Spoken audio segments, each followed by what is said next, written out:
Bonjour à tous, bienvenue sur Chasse-Tir 21. Aujourd'hui on se retrouve chez Empreinte Nature à Fissin, donc rue de Mauvin, pour ceux qui connaissent. Vous mettrez les coordonnées de l'armerie dans la description. Pour vous présenter aujourd'hui la Browning Bar, et pas n'importe laquelle, la 4X en Elite. Là on part sur une arme de chasse, faite par Browning. Celle-ci elle est en 30-06. Donc c'est le modèle qui est en composite, carabine semi-automatique. Le percuteur en fait il s'arme et il se désarme sans avoir besoin de manipuler la culasse. Donc ça c'est très bien. Les 4X, vous pouvez, je vous invite à voir la vidéo que j'avais fait sur la carabine pareil en 4X, mais qui elle est un modèle Platinum. Là c'est un modèle Elite, donc full composite. Il a quand même des belles gravures, donc je vous montrerai sur des plans rapprochés. Semi-automatique, donc ça c'est vraiment très bien. Le chargeur, donc inamovible, chargeur de 3 coups. Petite vidéo lors du montage, à me rendre compte en fait que je viens de dire que c'était un 3+1, alors qu'en fait non, c'est un 2+1, c'est un semi-automatique. Donc voilà, erratum. Une dans la chambre. Alors, l'intérêt d'une arme en semi-automatique. Donc pour les chasseurs ou les jeunes chasseurs comme moi j'ai voulu commencer avec une arme à verrou. À verrou c'est bien, sauf que quand vous devez doubler, effectivement, c'est problématique. Parce qu'il ne faut pas oublier qu'un animal ça court vite, surtout quand il a les chiens aux fesses. Donc là du coup, il faut quand même débiter. La semi-auto, on arme une fois, on a juste à chaque fois à appuyer sur la queue de détente. Donc ça c'est vraiment bien. L'armement du percuteur, alors ça c'est parfait aussi. Point de vue sécurité, il n'y a pas mieux. C'est-à-dire que même avec une cartouche de chambrée, en fait, tant que... il faut que je l'arme. Voilà. Donc là, inoffensive. J'ai beau appuyer sur la queue de détente, il ne se passera rien. Par contre, si je suis en poste, j'entends du bruit, j'entends qu'il se passe quelque chose, et que je me dis, tiens, il y a une bête qui va sortir, je vous ferai des plans tout à l'heure, vous verrez. Là, je monte, on a le tir rouge, donc là ça veut dire attention danger, on peut tirer. Je me mets en position, je me rends compte qu'en fait c'est un chien dont le grelot est resté coincé. Du coup qu'est-ce que je fais? Pour me remettre en sécurité, j'appuie sur le bouton, ça redéverrouille, et là à ce moment-là, l'arme elle est de full sécure. Alors ça c'est vraiment bien. Après on a moins de capacité, forcément, qu'une carabine par exemple avec un chargeur de 5 ou donc 5+1, mais bon, ça a ses avantages. Comme toutes les armes de chez Browning, vous verrez, il y a la carcasse qui est déjà fraisée avec des vis en attente. Celle-ci est équipée d'une bande de battu. Comme je vous l'ai dit, elle est en 30-06. Là, le busc, il y a l'air d'avoir des trous, donc est-ce qu'il est réglable? Celui-ci, je ne sais pas.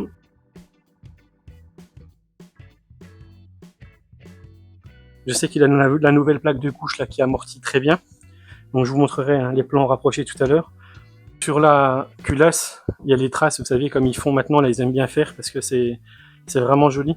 Ça fait des petits ronds en fait d'usinage, mais par contre elle est polie. Bon, Browning ça reste Browning, hein. C'est une carabine à plus de 2000 €. Ça reste quand même ultra qualité. Mais voilà, pour ceux qui veulent se faire plaisir, franchement c'est parfait. Donc comme je vous l'ai dit, celle-ci est équipée d'une bande de battu. Bande de battu avec ici la mire en vert et le guidon ici en rouge. Donc guidon monté sur ressort. Ça si jamais par inadvertance ou un accident ça cogne quelque part, vous n'allez pas abîmer le guidon.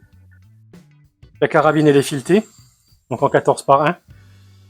Pour pouvoir y mettre un modérateur de son, en sachant que celle-ci étant équipée du modèle avec la bande de battu, vous ne pourrez pas avoir un modérateur de son manchonnable, comme le mien.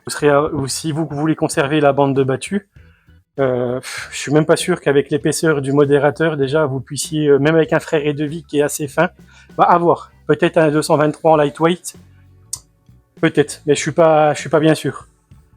Quoi qu'il en soit, le système de démontage du guidon est très simple. C'est du Browning, donc là, vous avez une vis ici. Vous la tournez, crac, un quart, boum, ça part. Voilà. C'est vraiment pratique. La bande de battue, elle est démontable aussi par les deux vis qu'il y a ici. Vous pouvez très bien y mettre un montage et pour après lui mettre une lunette. Donc une lunette de ce type lunette de battue. Comme vous pouvez voir là sur la burisse qu'il y a ici. Donc celle-ci, voilà, c'est ce qu'on appelle une lunette de battue. Vous pouvez lui mettre un point rouge, comme je vais vous montrer sur l'ancien modèle. Donc là, vous avez donc le bar, donc le MK3. Donc c'est l'ancien modèle, hein, la FN Airstyle. Et celui-ci, il a le point rouge, donc kite, avec le montage directement Browning. Donc ça c'est parfait parce que du coup, c'est un ensemble qui est fait pour cette carabine, qui lui va à ravir. Alors ça c'est pareil, c'est équilibré. Bon, celle-ci elle est en 9.362. La crosse elle est magnifique. Je vous ferai un comparatif hein, entre certaines. Ouais. Un jour je chasserai avec ça. Soit une semi-auto comme ça, bon pas en 9.362, moi je suis pas fan, je préfère le... J'en prendrai une, ce sera en 30.06. Ils en feront en 308 même, je crois que je la prendrai en 308. Et là vous avez donc la Pieta, donc qui est pas mal aussi. Donc c'est la Pieta Chronos. Bon, ça vaut pas le prix, ça vaut la moitié du prix d'une barre. Fabriquée en Italie. Pareil, hein, c'est semi-automatique. Bon, c'est du Pieta, canon fileté, tout pareil. Bien légère aussi. Fibre optique. Poignée pistolet. Bien ajourée pour y mettre le pouce. Par contre, celle-ci, au niveau de la sécurité, on est sur une sécurité à l'ancienne par bouton poussoir. À la différence de celles-ci qui ont des armeurs séparés. Je vais vous faire des plans rapprochés pour que vous puissiez voir la différence entre un MK3 et un MK4. Et un 4X, pardon. Alors déjà, j'aime beaucoup.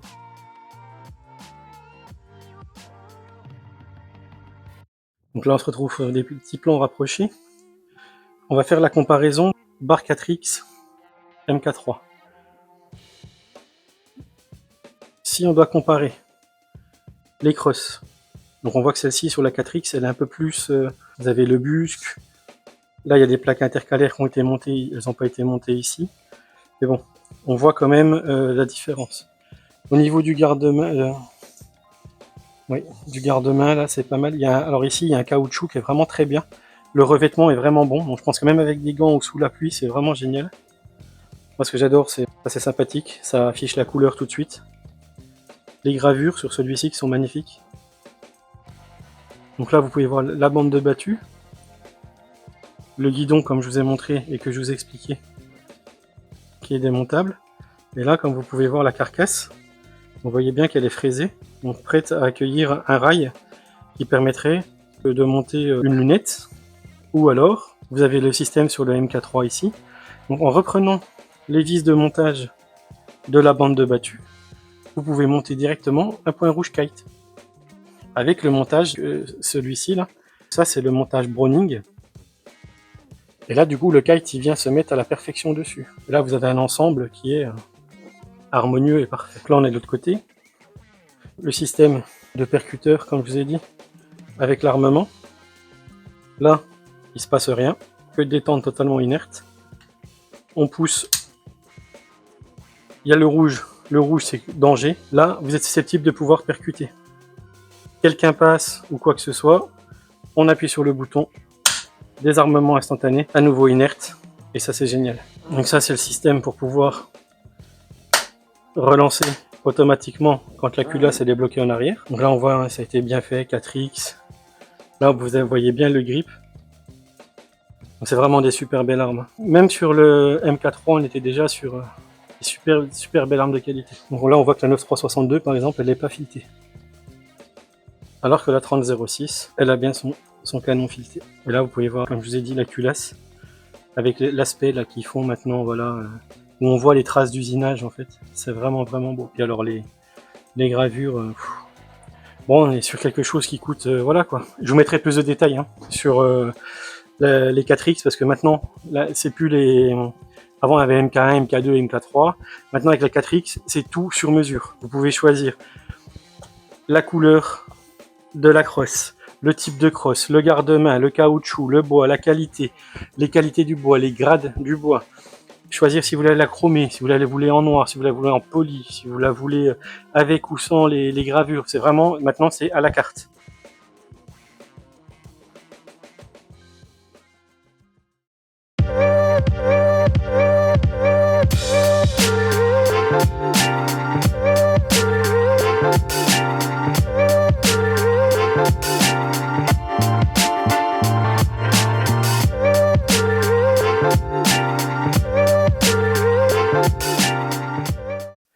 Donc vous avez la possibilité de vous faire vraiment une carabine à votre goût qui vous correspond vraiment. Oui, en fonction des tarifs, voilà, ça dépend. On est à peu près au même prix, sauf que là, du coup, il y a le kite, donc c'est différent. Je remercie les gens qui s'abonnent, je remercie donc les gens qui commentent et qui like.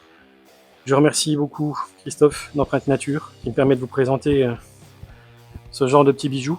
J'adore, c'est vraiment beau. Dites-moi dans les commentaires ce que vous voulez voir la prochaine fois. Est-ce que vous seriez intéressé par de la 22 long rifle, par exemple? Quelques petites carabines, on pourrait vous comparer. Donc là, il y en a des belles. Hein. Il y a de la Varmint, il y a de la CZ en luxe, il y a pas mal de choses. Voilà. Dites-moi ce que vous voulez voir. Et comme le disait Giscard. Au revoir.